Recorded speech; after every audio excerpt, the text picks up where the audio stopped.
This is Coast Editor James Riswick, and I'm in the new Lexus NX.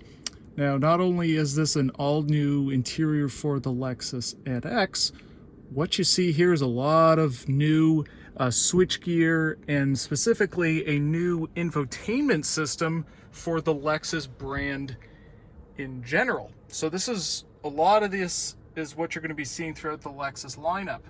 Now, first of all, this is the optional widescreen version, but there's a 9+ inch base screen. So no longer do you have an annoying little joystick down there or touchpad. No, this is fully touchscreen. Generally speaking, the functionality of this is very similar to what you find in a Toyota, which is a good thing. I specifically like a very, very simple, easy to use radio interface. Go here with the nav. It's very simple again. That's a good thing. That's what's brought over from Toyota. What's been radically improved over that is just how nice this looks. It looks far more modern. It's the speeds have been increased. So really, it's now fine. It's totally functional, especially with this widescreen. It's very big and pretty. And in terms of the luxury space, a lot of infotainment systems, like Mercedes, for instance, can be very difficult to use. This one seems to be pretty easy, at least in the time that I've spent with it.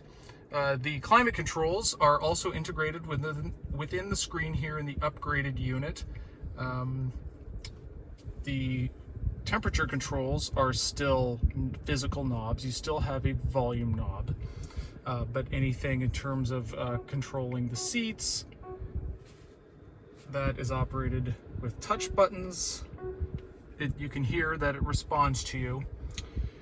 Other new equipment down here, a lot of new switchgear in this car. This is a new drive mode selector. As you see here, you do have wireless charging available.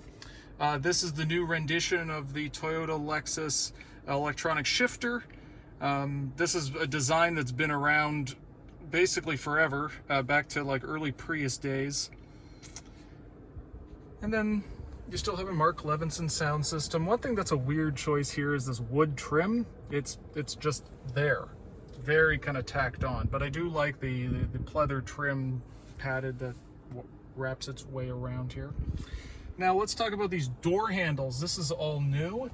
These are unique. So you push in here. It's an electronic door handle, and you push to open it. Kind of simple.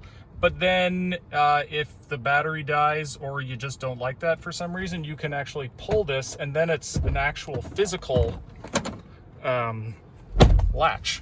So it's an electronic one and a physical one in one. Now that does seem like kind of overly complicated, but the reason for it is that this car comes with it integrates the door handles in with the blind spot monitoring system. So if the car detects that a cyclist, a jogger, another car is coming in your blind spot, it will lock the doors and prevent you from opening the door into them.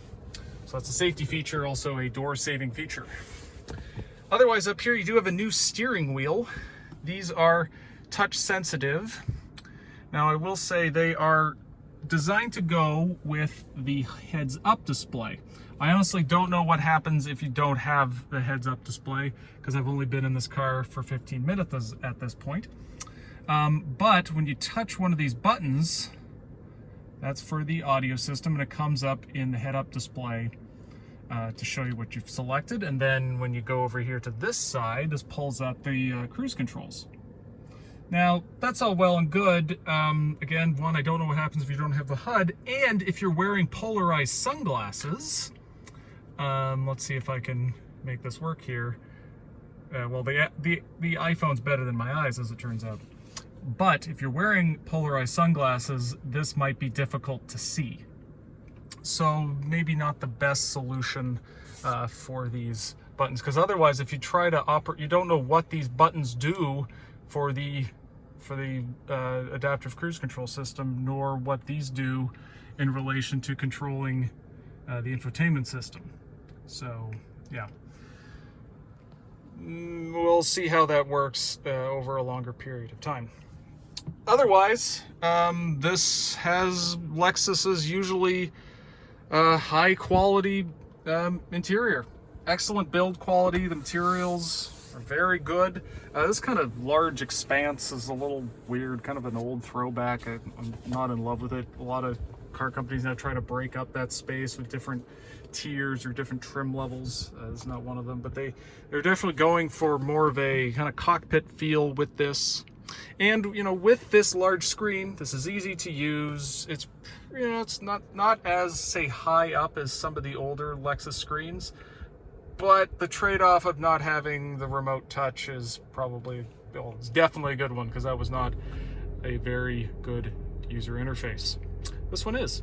So this is the interior of the new Lexus NX.